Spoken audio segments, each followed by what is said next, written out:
ஆண்டவராகிய இயேசு கிறிஸ்துவின் இனிய நாம் மகிமைப்படுவதாக. இந்த மாதத்தின் கடைசி வாரத்தில் உங்களை பார்ப்பதில் மிகுந்த சந்தோஷம். 8 மாதம் அப்படியே பயங்கர வேகமாக போகுது. வேர்ல்டு நார்மலாக தான் போகுது. நம்ம ரொம்ப பிஸி ஆகிட்டோம். நிறைய ஒர்க்கு, நைட் டியூட்டி, ஃபேமிலி, ஊழியம் ஒரு பக்கம் பிஸி, இந்த மாதிரி ஷூட்டிங் ஒரு பக்கம் பயங்கரமாக போயிட்டுருக்கு. பிஸியாக ஓடுறது நல்லது, சுறுசுறுப்பாக இருக்கிறது நல்லது. எனக்கு கத்துறதை விரும்புகிறார். சுறுசுறுப்பாக இருங்க, லேசியாக இருக்காதீங்க, முடக்கி தூங்கிட்டு இருக்காதீங்க, நல்லா ஓடுங்க, எல்லாம் ஓடுங்க, ஆனால் கத்தரை மறந்துடாதீங்க.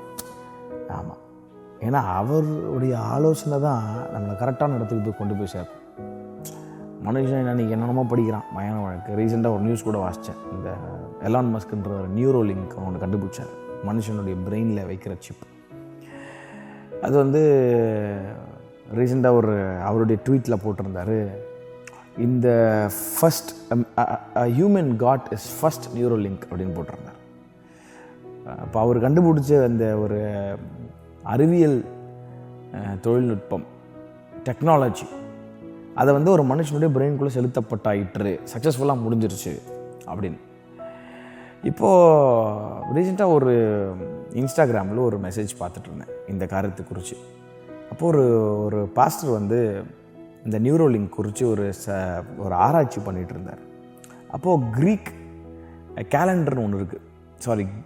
Creek calculator or Greek calendar, something else, எனக்கு கரெக்டான ஒரு இது தெரியல. க்ரீக் ஐசோமெட்ரிக் கேலண்டரோ கால்குலேட்டரோ, அதில் போயிட்டு இந்த நியூரோலிங்க் என்ற வார்த்தையை டைப் பண்ணால் அது ஆட்டோமேட்டிக்காக அந்த நியூரோலிங்க் என்ற இங்கிலீஷ் வார்த்தையை அது க்ரீக்கில் டிரான்ஸ்லேட் பண்ணுது. அந்த க்ரீக்கில் அந்த வார்த்தையினுடைய அர்த்தம் ஒரு பெரிய பட்டியல். அந்த பட்டியலை பார்த்தா அதிர்ச்சி ஆயிடுவீங்க. அந்த பட்டியலில் அந்த நியூரோலிங்க் என்ற வார்த்தைக்கு அர்த்தம் கிட்டத்தட்ட ஒரு 10 டேப்லர் காலம் இருக்குது. அந்த 10 டேப்லர் காலம்லேயும் ஒரே நம்பர் என்னன்னு கேட்டிங்கன்னா 666. ஒரு இடத்துல அப்படியே போட்டிருக்கான். எனக்கு நான் ஃபோன் இருந்தால் உங்களுக்கு காட்டக்கூட செய்வேன், வர நாட்களில் அதை நான் உங்களுக்கு நான் காட்டுறேன். ஒரு இடத்துல அப்படியே போட்டிருக்கிறான், நம்பர் ஆஃப் ஆன்டி கிரைஸ்ட் அப்படின்னு போட்டிருக்கேன். இன்றைக்கி உலகம் பயங்கர ஃபாஸ்ட்டாக போயிட்டுருக்கு. மனுஷன் வந்து நினச்சிக்கிறாங்க அவனை விட ஒரு பயங்கரமான சக்தி இந்த உலகத்தில் கிடையாது. ரோபோட் கண்டுபிடிக்கிறாங்க, ஏஐ போயிட்டுருக்குது, இப்படி பயங்கரமான காரியம் போயிட்டுருக்கு. ஆனால் ஆண்டவர் சொல்கிறாரு,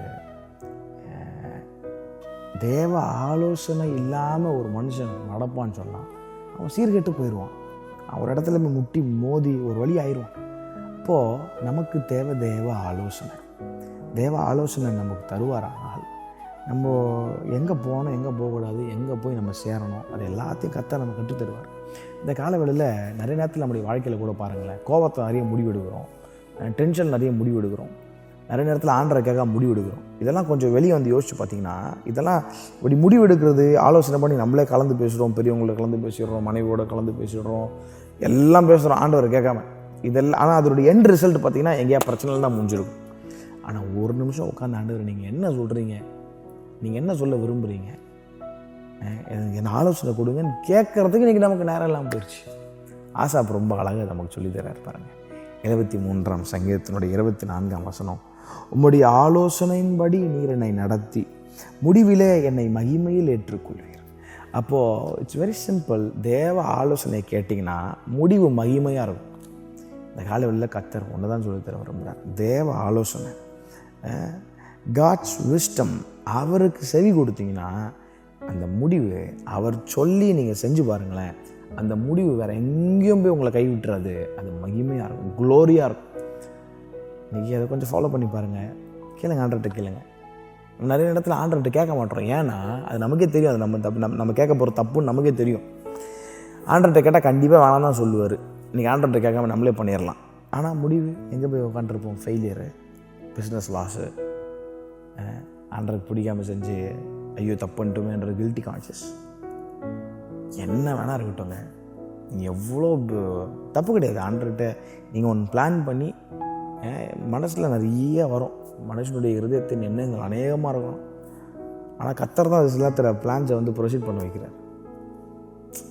அப்போ வந்து நான் பண்ணுறது தான் கரெக்டு, எங்கள் அப்பா அம்மா சொல்கிறதெல்லாம் தப்பு, நான் மனைவியெல்லாம் இப்போ சொல்கிறதெல்லாம் ஒன்றும் தெரியாது, அவங்க நான் சொல்கிறது தான் கரெக்டு, எனக்கு கணவனுக்குலாம் ஒன்றும் தெரியாது, நான் சொல்கிறதா, என் பாஸ்டருக்கு ஒன்றும் தெரியாது, எங்கள் விசுவாசிக்கெலாம் ஒன்றும் தெரியாது, நான் சொல்கிறதா கரெக்ட் அப்படின்னு இருந்தோம்னா நம்ம ஒரு இடத்துக்கு வந்து நிற்போம். அது ரொம்ப எம்டியான ஸ்பேஸ் ஆகும். It's very clear. ஆசை சொல்லி கொடுக்குறாரு, ஆண்டவரே நீர் உமது ஆலோசனையின்படி நீங்கள் நடத்துங்க, முடிவில் என்னை மகிமையில் கொண்டு சேர்ப்பீங்கன்னு சொல்கிறார். அப்போது ஆலோசனை கர்த்தர் இடத்துலேருந்து வந்துச்சுன்னா அது எண்ட் ரிசல்ட் மகிமையாக இருக்கும். இன்றைக்கி இந்த வார்த்தையை சொல்லி கர்த்தரோட ஆசிரியர் விரும்புகிறார். ஹேவ் அ பிளஸட் டே. வரப்போகிற புதிய மாதத்தில் இப்போயே ஒரு வாரம் இருக்குது, உட்காந்து கேளுங்க, ஆண்டவர் என்ன பண்ணணும், ஆலோசனை கேளுங்க, அவர்கிட்ட கேளுங்க, ஐடியா கேளுங்க. உங்கள் பிஸ்னஸாக இருக்கட்டும், உங்கள் பிள்ளையை வளர்க்குறதா இருக்கட்டும், உங்கள் குடும்ப பிரச்சனையாக இருக்கட்டும், என்ன வேணால் இருக்கட்டுமே, அவர்கிட்ட இந்த வருகிற ஆலோசனை முடிவு எங்கே இருக்கும்னா ரொம்ப நீங்கள் அது அது அது வந்து கண்ணு முடித்தனமாக நீங்கள் நம்பலாம், முடிவு மகிமையாக தான் இருக்கும். அது வந்து ஒருவேளை பிரச்சனையாக போகிற மாதிரி போகும், ஆனால் முடிவு மகிமை வந்துடும். ஏன்னா ஆலோசனை கர்த்தர் இடத்துலேருந்து வருது, நீங்கள் அதை பண்ணலை. அப்போ கர்த்தர் இடத்துல ஆலோசனை கேளுங்க, அவர் ரொம்ப அழகாக நடத்துவார். ஹேவ் அ பிளஸட் டே. கர்த்தர் தாமே ஆசீர்வதிப்பாராக. ஆமென்.